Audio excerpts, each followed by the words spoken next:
عزیزانو دا د فرعون کمال، غریبو مالدارم شو، بادشاہم شو، خدای امزان ته ووی، دنیا ورته سجدې مو کړې، دا کمال. اوس ته ګوره چې الله د زوال اسباب ورته په کومې طریقې دي، په دې سړی پوهېږي. د زوال اسباب په داسې طریقه سړي ته جوړ شي چې کور کې ورته اور ولګي او د ته پته هم نه لګي. کور کې اور ورته ولګي او د ته پته هم نه لګي، او هغه د کور د اور نه د خاتمه وشي او د تباهي وشي او د ته پته هم. دې وجه نه هر وخت د خدای د قوت او د زور قائل اوسئ، او دا ایمان لرئ چې الله په دې دنیا کې داسې قوت نشته چې ستا د طاقت مقابله وکړي، او داسې طاقت شته نه چې ته څوک راونیسي او تا نه اخلاص. داسې لا چې د خدای نیولی به د خدای نه خلاص کی، داسې طاقت په دې کائنات کې نشته. عزیزانو، موسی علیه السلام پیدا شو او بیا د فرعون په غیږ کې لوی کړ، او بیا دغه موسی علیه السلام څه واقعه مد نظر ملک پرېښو، بل ملک ته لاړ. هغه ملک ته چې دی کوم ملک ته لاړ، د هغې پیغمبر حضرت شعیب علیه السلام. شعیب علیه السلام دوه لوڼه وې، ای بګډې او چیله یې سرولې. وی ته به چې رالې ګډو او چیلو له به اوبه ورکولې، پاکوي او داسې بوقه وه چا به 40 کسو رایستا. موسی علیه السلام چې ورغی، هغه په یوازې ځان هغه بوکه راویسته. جنکۍ لاړې پلار ته یې وویل چې داسې یو نوجوان هلک و، په یوازې ځان یې بوکه راویسته. ورته یې ویل تاسو ته تپوس وکړئ دا هلک به پیغمبر وي. شعیب علیه السلام وفرمایل چې دا هلک به پیغمبر وي، دا چا چې په یوازې ځان دا بوکه راویسته. ولې چې یو پیغمبر د 40 پهلوانانو عمره طاقت لري. د یو پیغمبر قوت چې دی د 40 پهلوانانو عمره وي. عزیزانو، بیا 40 هغه پهلوانان، 40 هغه پهلوانان لکه د دنیا 40 پهلوانان بیا د جنت یو پهلوان، دا برابر. نو گویا دا حساب چې تاسو ولګوئ، نو د یو پیغمبر قوت د 400 سړو عمر. په دې ملک کې داسې خلک هم تېر شوي دي چې هغوی دا به وایي چې پیغمبر ته د ډېرو ښځو اجازت څنګه خدای پاک ورکړی دی، او مونږ ته د 4 نه زیات نشته. مونږ ته 4 ښځې جایز دي، او پیغمبرانو ته 10 او 14 او سلسل جایز. نو پیغمبرانو ته که د قوت په اعتبار وی، نو یو پیغمبر ته 1400 ښځې روا وي. 1400. او هلته خیال د قوای شهوانی نو، پیغمبر ته د زیاتو ښځو اجازت په دې وجه و چې بعض مسائل داسې دي چې هغه به د ښځو په ذریعه ښځو ته رسي. نو پیغمبر ته به د ډېرو ښځو ضرورت ځکه و چې دا ښځې به مبلغینې وي او د ښځو ته به د خدای دین رسو. هلته د قوای شهوانی خیال نه و، کني یو پیغمبر ته بیا 1400 ښځې تا ته 4 ښځې روا دي، نو ته خو 4 پوره کا، که بیا 5مې ضرورت پیښ شو بیا به تا دپاره څه خبره جوړي. د پاکستان کې دا یوه میخه څوک نشي ساتي، دا پاکستانی میخې دا یوه څوک نشي ساتلی. ستاسو پلار به 4 ښځې وساتي. تاسو دا جومات کې چې ناست یې په ایمان یې وایي 4 ښځو شوق هم شته، ووایي 4 کولی شئ، یوه نه شئ ټینګولی. لکه ناګویان آس پچي، یو طرف نه چې راټینګی په بل خوا در نه وځي، بل خوا نه چې راټینګی په بل خوا در نه. خدای چې کوم تقسیم کړی دی هغه ډېر. الله ته پته وه، الله ته پته وه چې ته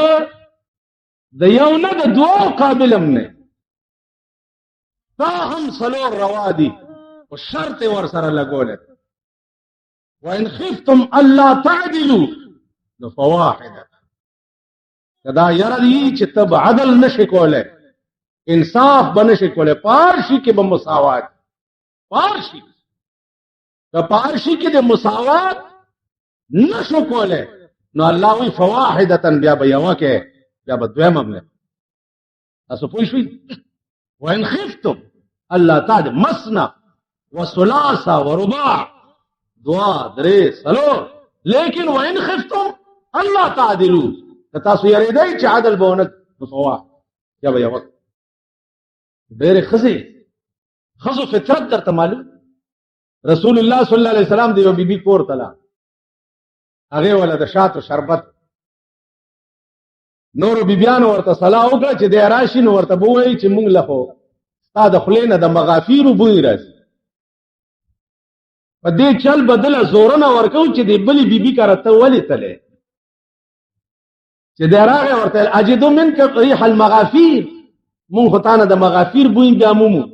حضور علیه السلام فرمایل چې ما خو مغافیر نه دي څکلي او نه مې خوړلي دي، ما خو د شاتو شربت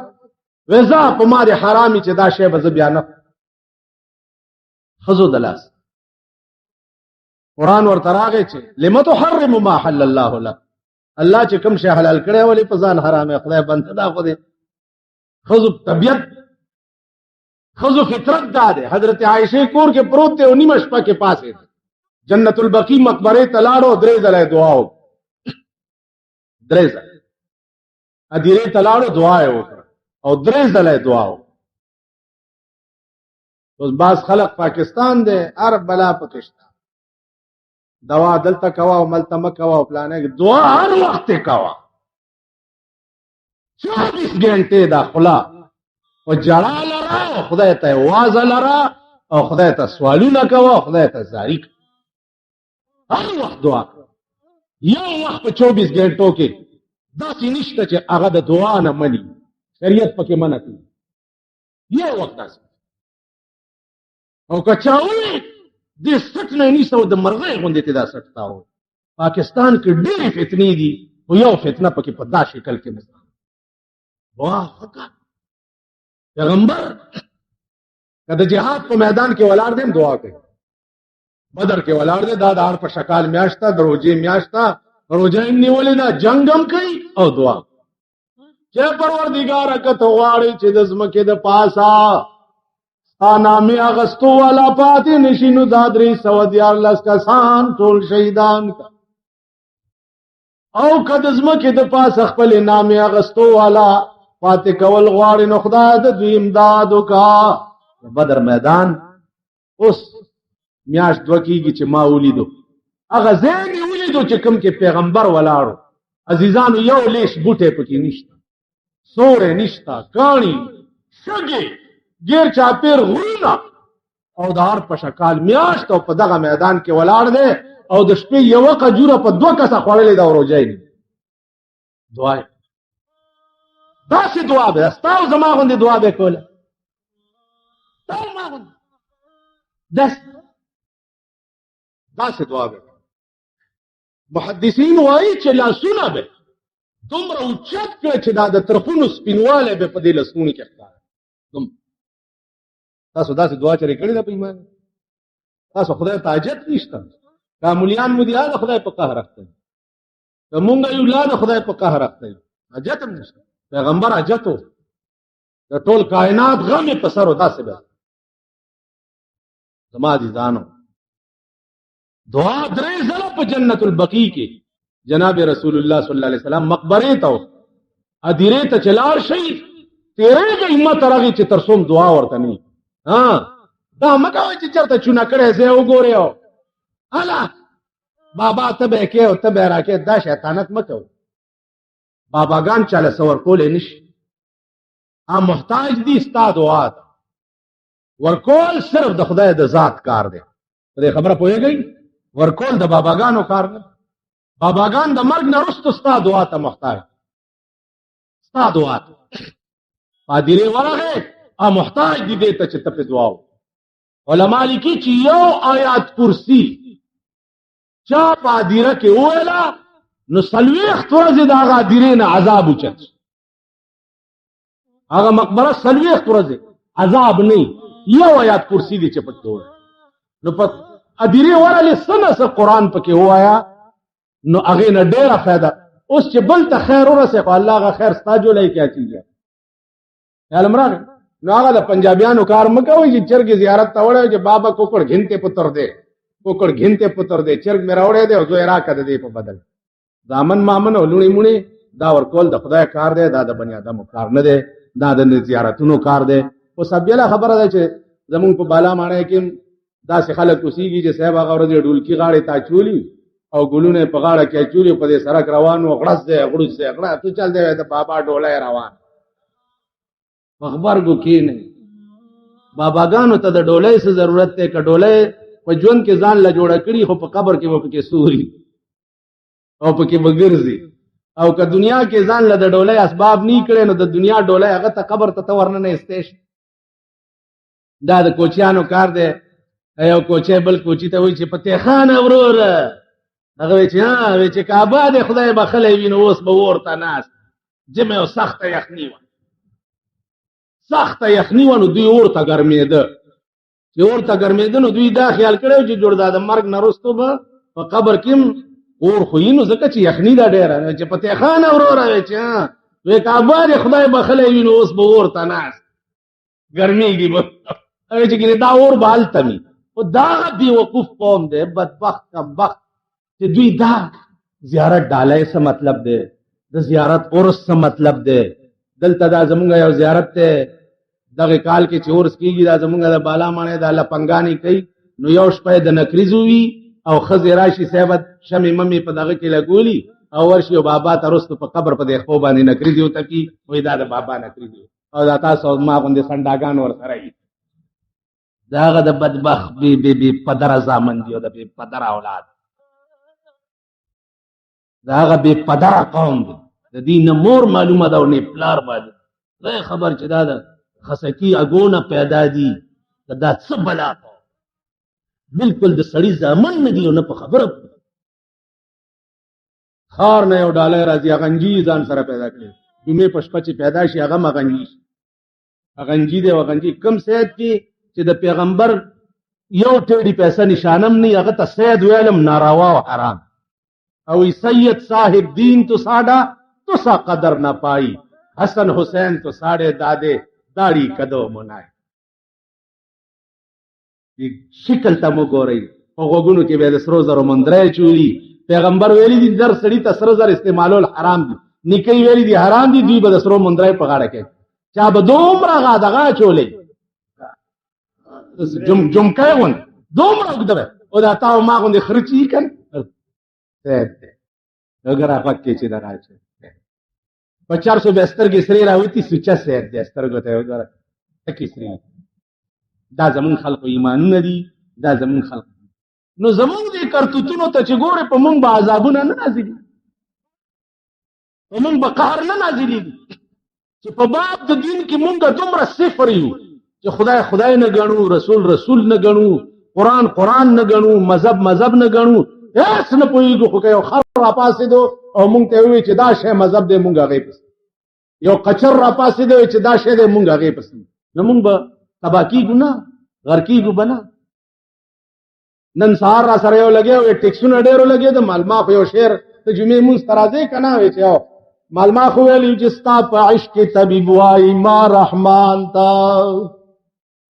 ستا په عشق کې طبیب وایي ما رحمان ته خبرداوی چې د حال تر دا بتر وی ډاکټر یې نه بزولي دو تا ته خو د عشق بیماري ده دې نه توبه وباسه نو جوړېږي دې نه خو الله که توبه وباسم خدای دې نورم دا مرض زیات معیار ته وایي ستا په عشق کې طبیب وایي ما رحمان ته خبرداوی چې د حال تر دا بتر وی دې نه نور غرق شي زیات مونږ چې دې نه زیات زمونږ حال وګوره ټیکسونه زه وایم تاسو به وګورئ او د ځان تماشه به د هغه ورځې انتظار وکړه د هغه ورځ چې ته خپلې ښځې نه نږدې ورځې ټیکس به در باندې د هغه ورځې انتظار دا ټول زموږ اعمال د ټیکس په شکل د وی سی آر په شکل د ټي وي په شکل مونږه د بوټو په وخت کې کوثر نیازي راغلی و دلته چراټ ټي وي سټیشن افتتاح کړ نو خلقو ته مبارکي ورکوله چې زه به رنګین ټلویزیون افتتام یو ورځ تاسو ته کوم نو موږ ورپسې شو چې خدای دې تباه کړه ته خو مولای بیړه دې غرقه کور دې د میردین جومات ته خو مولای ته څنګه وایې چې زه به د رنګین ټي وي سټیشن افتتاح تاسو ته کوم موږ چغې جوړې چې چغې م جوړې کړې اوس زموږ موجوده امیر المؤمنین چې دی راغی په صدر کې د ټي وي سټیشن افتتاح وکړه چې 53 کروڑه روپۍ لګېدل 83 نو تاسو وایئ چې صدر صاحب د کوم شي افتتاح وکړي نو داسې چل شي د یو ملا زوی هلکانو سره په ښکار ووت چې په ښکار ووتو نو نور څه ورته میلاو نه شو ګیدړي وویشت د ملا زوی لګي شو ګیدړي وویشت چې ګیدړي وویشتو نو هغه هلکانو ورته ویل چې هلکه څه اوسۍ موسۍ پیدا نه شوه ګیدړ دې دا خو مردار دی ویل څوک وایي چې مردار دی د ملا زوی زه ما وکړم مفتیان تاسو ځان نه جوړ زه وایم چې حلال ډېره ښه ده چې راله پلار ته یې وایي چې میاں جي ګیدړ حلال دی هغې وایي چې نه مردار دی ټول اخنه کې ګیدړ حلال دی مردار دی څوک وایي چې حلال دی چې جی نور جمال آخنے کے گدڑ حلال استاذوی نور جمال ہوئی چې حلال اچھا نور جمال آخنے چلو پھر میں کتاب دیکھ ورګه چې زه کتاب وګورم کتاب راغسته دی هغه ټول هلکان داسې ورته لاندې ناست ده اوس کتاب لاس کې نیولی دی او ورته وایي چې سنو بھائی سنو کتاب دا مسئلہ ہے کہ جتھے میاں نور جمال جتھے میاں نور جمال گدڑ شجڑ سب حلال نور جمال چې چرته یې هلته ګیدړان میدړان ټول حلال دي دیکھو وګورئ چې صدر پاکستان د کوم ټي وي سټیشن افتتاح وکړي هغه مبارک بیا بالکل روا دي د هغې کار سینماګانې بالکل روا دي ځکه چې په هغې باندې 15 روپۍ ټیکټ دی نو 15 کې 2.5 د حکومت ټیکس دی خیال راغی 15 روپۍ د بایسکوپ ټیکټ دی نو 2.5 په د حکومت ټیکس نو چې دله ټیکس ورکوي نو سینما هم روا دا وی سی آر ځکه حرام دی دوی ورپسې لږ ګرځي راګرځي چې دوی له په ټیکس نه دی ورکړی اوس په باړه کې وی سی آر والا او په دې کسټم والا یې راوړه چې په دې راوړه دوی یې ونیسي او کسټم ټیکس په ورکړي بیا وی سی آر هم روا دی خبره پوهېږئ دغه شریعت چې دا دوی کوم چغې وهي شریعت بینچونه یې جوړ کړي دي او دا دی را روان دی او هغه دی راغی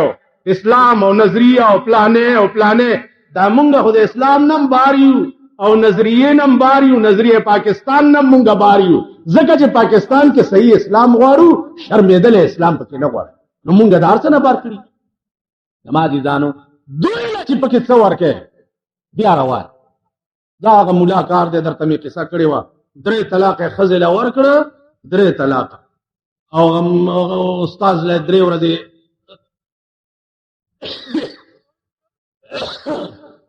سار دا په نن بهي چې په خیر وغنی دا په څلورم ورځ ورته چې جي داسې ښځې ته مې په غوسه کې هم او بس په ځان پوه نه شوم 1 2 3 مې ورته وی ښه وی بس ته 1 2 ورځې نور هم زه راځه که نه مطلب یې دا چې دا روغنی به پړې را پړې ورته چې داسې چل دی چې گل نو گول مگول رکھسی ہیں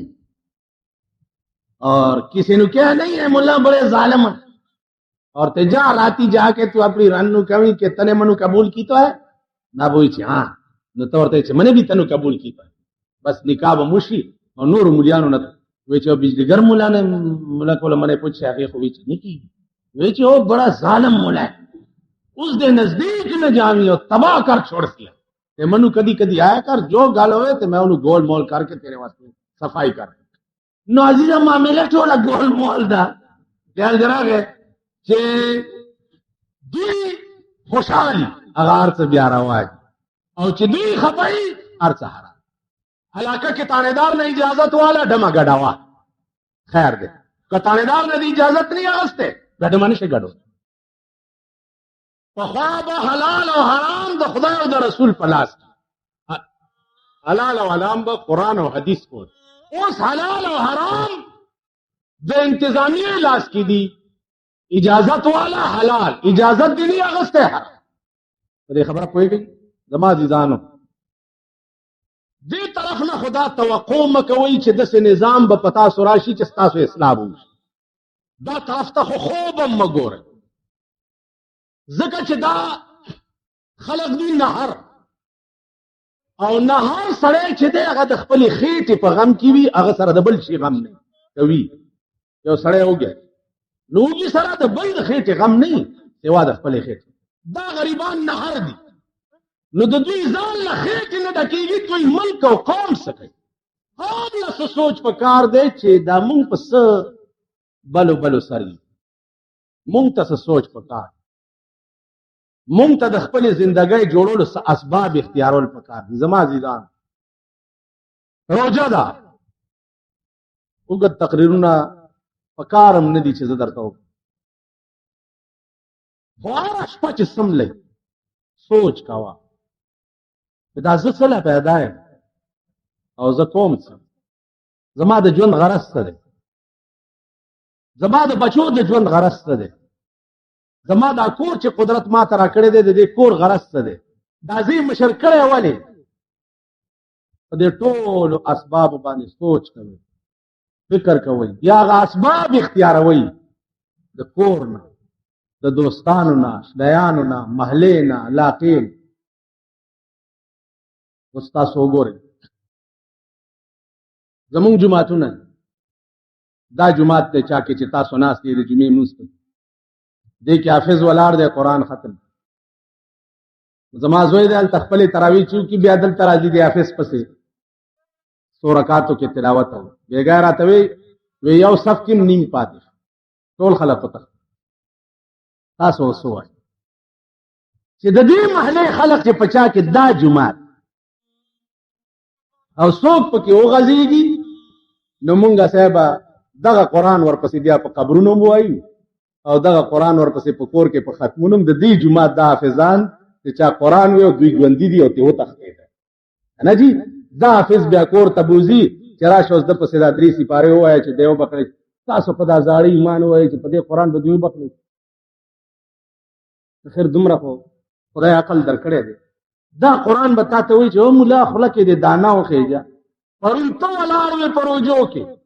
د پکي لاندې دی درپسې